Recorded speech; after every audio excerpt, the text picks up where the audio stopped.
மனுவினில் இருப்பான் நான்முகன் நான் என்பான். தேனினில் பழத்தை சேர்த்தவன் ருசிப்பான், தேவைகள் நிறைத்திடுவான். வான்மழை எனவே வளங்களை பொழிவான், வாழ்த்திட வாழ்த்திடுவான். தனக்கில்லை ஈடு யாருமே என்பன் கனமழை பெய்திடுவான்.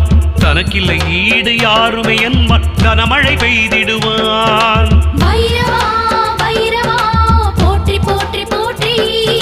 ஸ்வர்ணாகர்ஷண பைரவா போற்றி போற்றி போற்றி.